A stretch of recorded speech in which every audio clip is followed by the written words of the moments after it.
Pemirsa, kembali menjelang sahur bersama kami dalam Asmaul Husna, insya Allah berkah. Kiai, dalam fondasi keagamaan kita, maka tauhid adalah segala-galanya. Sehingga kadangkala keimanan kita itu naik turun, kadang-kadang rasional, keseimbangan antara percaya kepada takdir dan ikhtiar, itu menjadikan kita harus punya pegangan yang tepat. Maka lahirlah Ahlus Sunnah wal Jamaah. Bagaimana sejarah ketauhidan dalam pemahaman Islam Al-Wahidul Ahad sampai sekarang menjadi keyakinan umat Islam, sehingga lahirlah satu pola fikir dan cara pemahaman Ahlus Sunnah wal Jamaah. Bismillahirrahmanirrahim. Jadi akibat perpecahan pemahaman tauhid atau akidah di tengah-tengah masyarakat Islam setelah terjadinya perang saudara, ya dulu zaman sahabat, perang Jamal, perang Siffin, terjadi perpecahan akidah. Ada yang sangat ekstrim tekstual, namanya Khawarij. Oh ya, ada yang liberal, namanya Mu'tazilah. Yang masuk akal diterima, yang masuk akal nggak dipakai. Bahkan hadis pun Mu'tazilah hanya 16 yang sahih. Hanya 16 hadis yang sahih. Karena dianggap masuk akal. Ya, maka lahirlah madhab yang menyelamatkan umat, menyelamatkan jamaah, yaitu Ahli Sunnah wal Jamaah yang dipelopori oleh Imam Abul Hasan Ali Al-Asy'ari. Sebelumnya ada, tapi sebagai pencetus Ahli Sunnah adalah Imam Asy'ari. Walaupun sebelumnya juga, itu kan baru wafat tahun 324. Sudah abad keempat Hijriah, tapi sebelumnya juga ya yang berakidah seperti Asy'ari ya jelas banyak. Nah, Ahlussunnah Jamaah sebagai penyelamat umat menggabungkan antara dalil naqli dan dalil akli. Argumentasi tekstual dan argumentasi rasional. Maka dalam kitab Fathul ini dikatakan faslun fil jihad, pasal menjelaskan jihad, nomor 1 adalah itsbatu wujudillah ay iqamatu hujajin diniyatin naqliyatan au aqli itsbatu wujudis sani. Itu syarah Fathul Mu'in, namanya I'anat Thalibin. Berjuang mengajak masyarakat, membangun masyarakat bertauhid kepada Allah dengan tauhid yang berargumentasi baik tekstual maupun rasional. Yang tekstual jelas kalau Allah hadut, Quran lah, hadis. Yang rasional, yang sering saya ceramahkan, menurut Imam Asy'ari, sebenarnya kita ini tidak ada, tapi kita ini diadakan oleh yang ada. Yang ada sebelum lafal ada itu ada, sudah ada.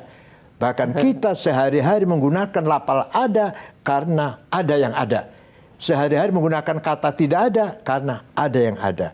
Maka yang ada hanyalah yang ada. Itu kalau saya Asy'ari itu. Ya, contoh gimana? Contohnya 3 pronoun. Domir kata ganti. Bahasa Arab, ana, aku, anta, engkau, huwa, dia. Silakan dipakai. Ana Sa'id, ana Abdullah, ana Ahmad, ana Toto, ana Sukardi, ana Maimunah, ana Zainab, ana Maryam. Tapi nanti akan mati semua. Mati semua. Tinggal ana satu yang tidak mati.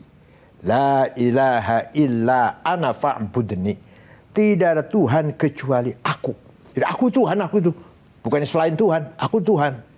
Nah, artinya la wujuda illa ana. Tidak ada yang ada kecuali aku. Artinya la ana illa ana. Tidak ada aku kecuali aku. Ayo waktu itu kalau orang sudah mati semua, siapa yang bisa ngomong aku? Hanya Allah. Nah, begitu pula engkau, anta. Silakan dipakai. Engkau Ahmad, engkau Abdullah, engkau Hasan, engkau Maryam, engkau Zainab, mati semua. Tinggal engkau satu yang tidak mati. La ilaha illa anta subhanaka inni kuntu minadh dhalimin. Tidak Tuhan kecuali engkau. Engkau itu Allah, bukan engkau siapa-siapa. Artinya la wujuda illa anta. Tidak ada yang ada kecuali engkau. Artinya la anta illa anta. Tidak ada engkau kecuali engkau. Yang terakhir huwa, dia. Dia Ahmad, dia Hasan, dia Abu Bakar, dia Zainab, dia Maryam, dia Fatimah. Mati semua.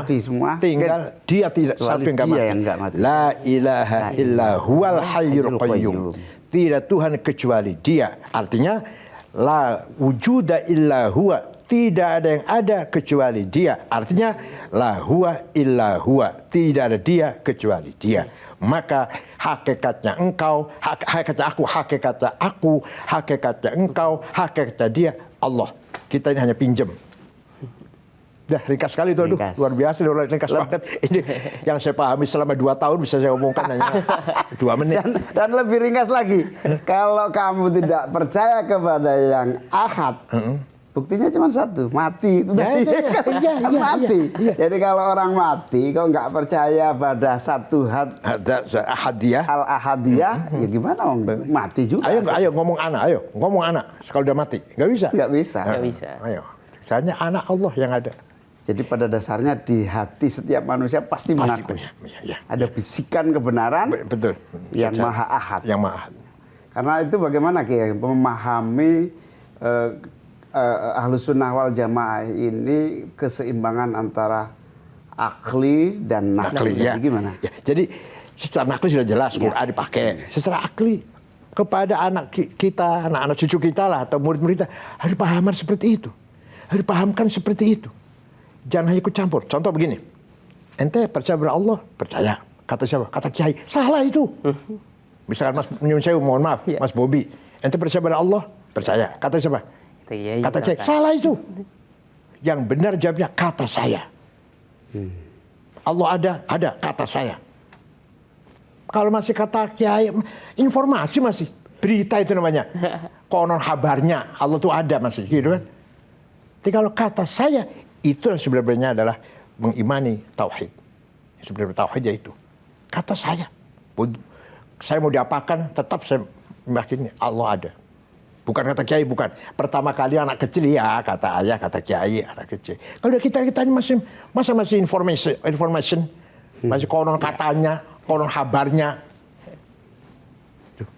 Hanya sayang, mohon maaf sayang, budaya mendalami ini di pesantren kurang. Tapi kalau fikih di pesantren sangat dalam, sekecil-kecilnya dibahas. Praktek ibadah yang lebih banyak. Iya, Pak. Muamalah. Bukan hanya praktek ibadah, seandainya banyak, andai kata, seandainya kan. Di fikih itu loh. Andai kata ada orang sholat, diikat dengan tambangnya kesan hubungan dengan anjing, itu ngajak Pak. Waduh, itu ada luar biasa. Jadi di pesantren kita sayangkan pendalaman terhadap teologi kurang. Betul. Kalau ibadah fikih ya dari Sapina sampai Fathul Wahab, dibahas sampai kemeringat itu di pesantren. Ya. Para pemirsa, tetaplah bersama kami dalam Asmaul Husna, insya Allah berkah. Cara baru mendapatkan informasi. Download Metro TV Extend sekarang.